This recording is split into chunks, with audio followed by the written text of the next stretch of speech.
Halo, kita ketemu lagi pada materi produk kreatif dan kewirausahaan, bab yang ke-9, part yang ke-5, yaitu tentang strategi STP.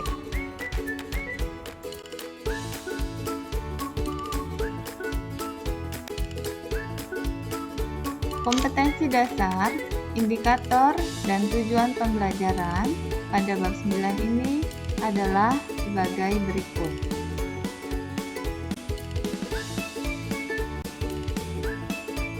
Pada video ini kita akan mempelajari strategi segmentasi, targeting, dan positioning.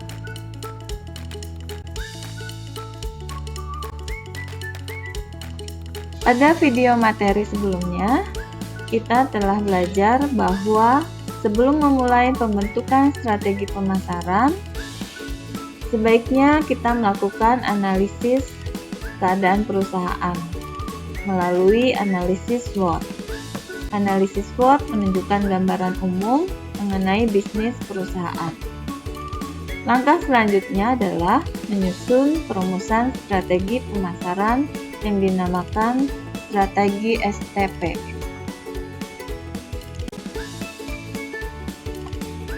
Strategi bisnis erat kaitannya dengan pemasaran.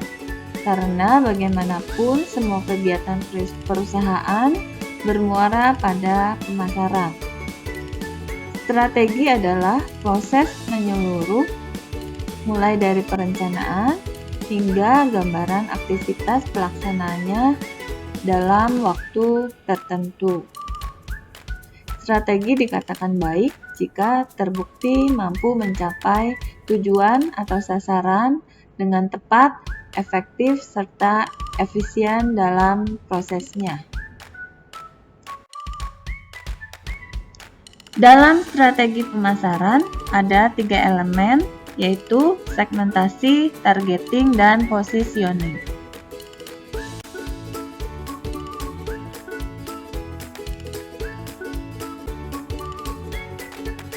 Tahap pertama dari perumusan strategi pemasaran adalah segmentasi.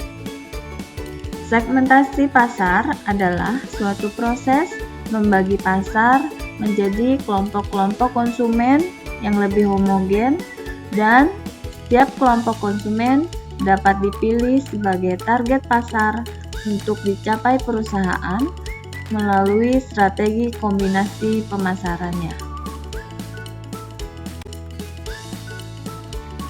Segmentasi memungkinkan perusahaan untuk lebih fokus dalam mengalokasikan sumber daya. Dengan membagi pasar menjadi segmen-segmen akan memberikan gambaran bagi perusahaan untuk menetapkan segmen mana yang akan dilayani dan dijadikan target. Selain itu, segmentasi memungkinkan perusahaan untuk mendapatkan gambaran yang lebih jelas mengenai peta kompetisi serta menentukan posisi pasar perusahaan. Yang kedua, segmentasi merupakan dasar untuk menentukan komponen-komponen strategi. Segmentasi yang disertai dengan pemilihan target market akan memberikan acuan dalam penentuan tahap selanjutnya atau positioning. Yang ketiga, segmentasi merupakan faktor kunci untuk mengalahkan pesaing dengan memandang pasar dari sudut yang unik dan cara yang berbeda dari yang dilakukan oleh pesaing. Berikut ini adalah variabel segmentasi pasar menurut Kotler dan Armstrong. Beberapa dasar segmentasi pasar bergantung pada jenis produk atau jasa yang ditawarkan oleh perusahaan. Satu contoh segmentasi bisa dipilih, dapat juga dikombinasikan. Yang pertama adalah segmentasi geografis. Segmentasi geografis adalah membagi pasar menjadi beberapa unit secara geografis atau lokasi, seperti berdasarkan bangsa, negara, daerah, kota, maupun lingkungan. Contohnya suatu kompleks perumahan. Yang kedua adalah segmentasi demografis. Segmentasi demografis ini adalah proses membagi pasar menjadi kelompok-kelompok berdasarkan variabel demografi seperti umur, jenis kelamin, ukuran keluarga, siklus hidup keluarga, pendapatan, pekerjaan, pendidikan, tempat tinggal, agama, ras, dan kebangsaan. Variabel demografis ini merupakan dasar yang paling populer untuk menentukan kelompok pelanggan sebagai target pasar.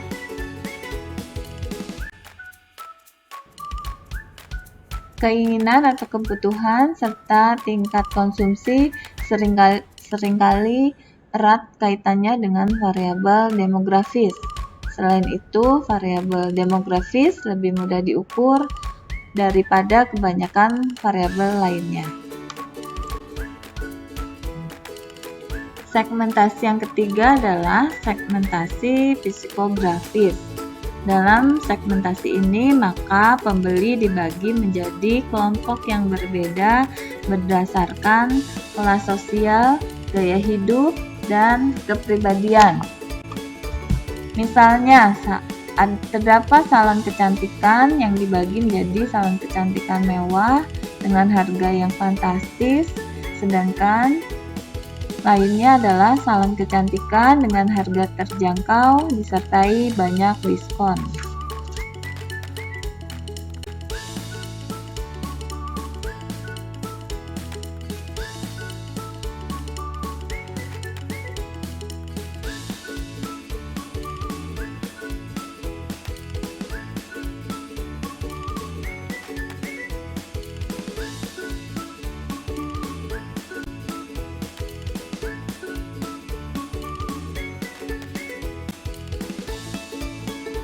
Strategi yang kedua adalah targeting.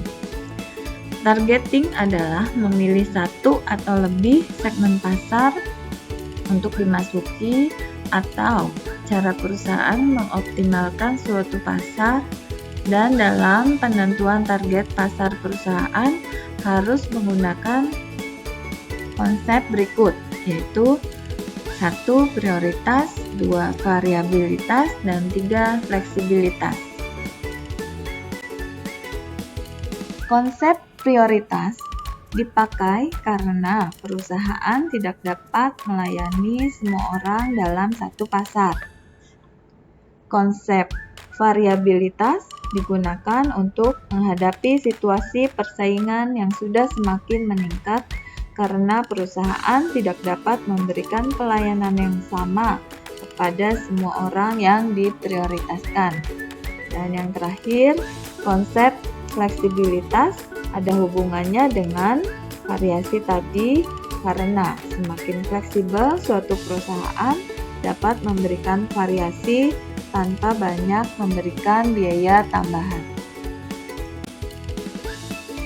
Berikut ini adalah pola untuk menentukan target pasar. Yang pertama, konsentrasi pada satu segmen. Perusahaan lebih mudah mencapai posisi yang kuat di satu segmen dengan pengetahuan yang baik terhadap kebutuhan segmen sehingga bisa diperoleh keuntungan.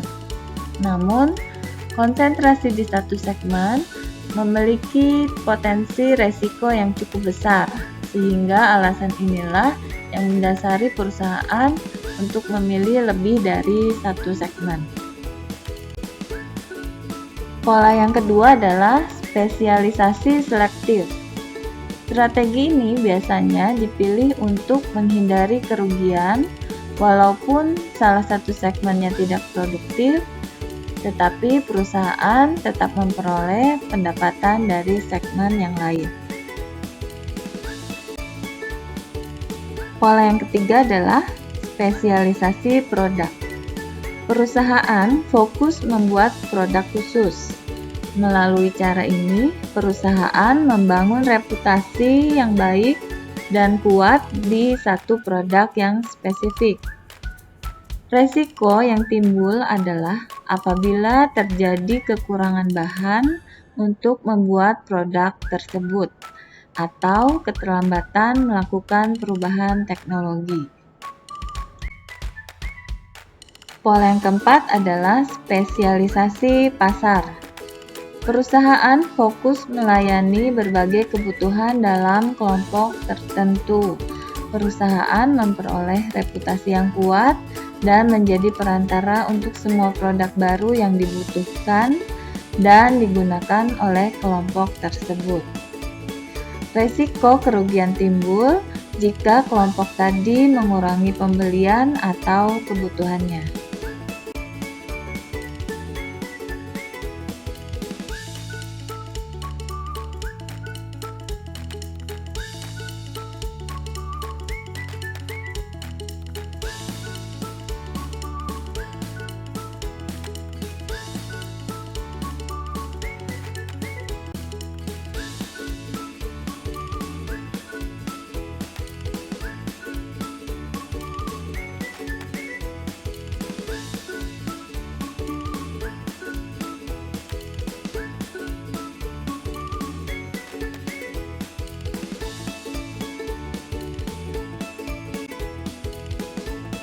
Strategi STP yang terakhir adalah positioning, yaitu tindakan merancang produk dan bauran pemasarannya agar tercipta kesan tertentu pada ingatan atau benak konsumen.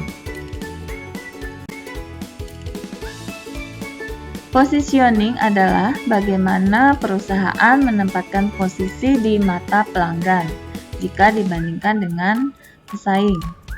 Dalam hal ini termasuk brand image, kemudian manfaat yang dijanjikan, serta keuntungan yang kompetitif sehingga menjadi alasan bagi konsumen untuk memilih produk kita dibandingkan dengan produk pesaing.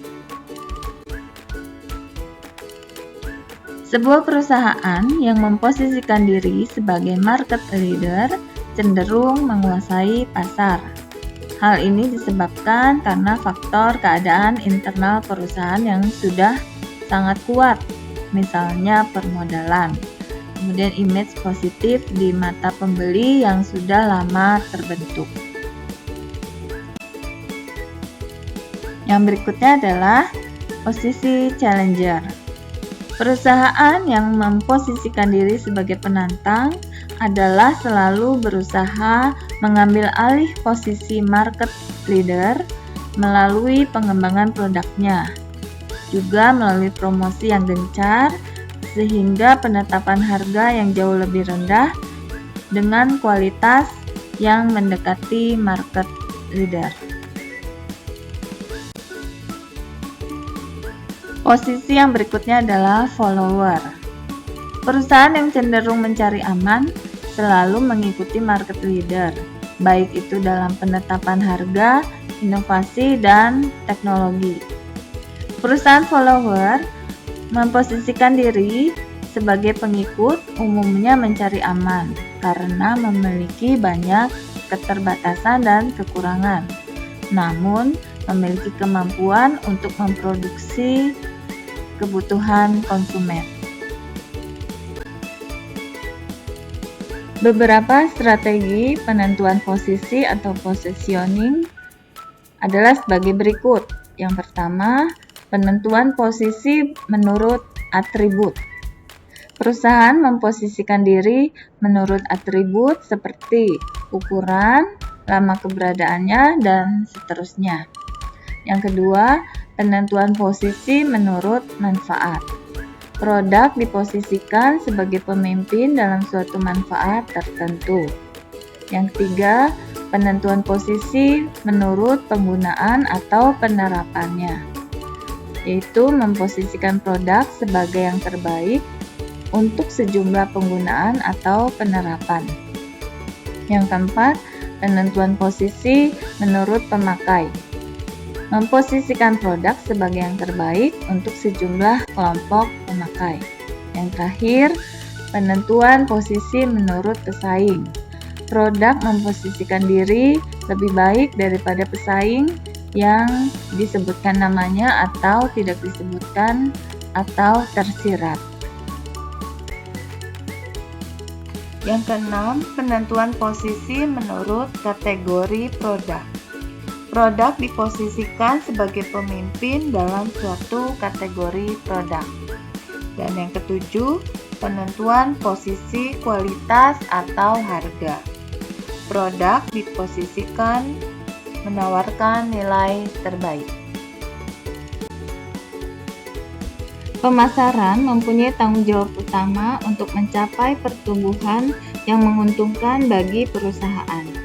Sehingga pemasaran harus mengenali, mengevaluasi, dan memilah peluang pasar, serta meletakkan strategi untuk menangkap pertumbuhan yang menguntungkan tersebut. Berikut adalah beberapa strategi dengan mempertimbangkan pasar dan produk yang dapat diterapkan oleh perusahaan. Ada 4 kemungkinan arah pertumbuhan atau strategi pemasaran dengan mempertimbangkan pasar dan produk. Yang pertama adalah penetrasi pasar, kedua pengembangan produk, 3 pengembangan pasar, dan 4 diversifikasi. Strategi penetrasi pasar untuk jenis produk yang lama dan pasar yang lama.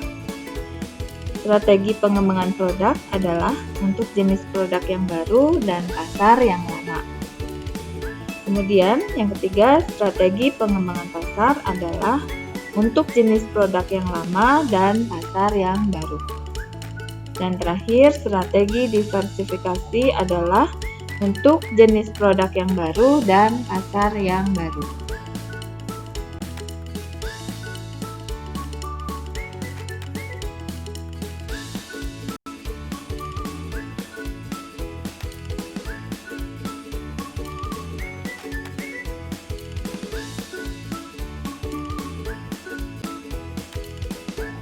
Demikian materi strategi pemasaran.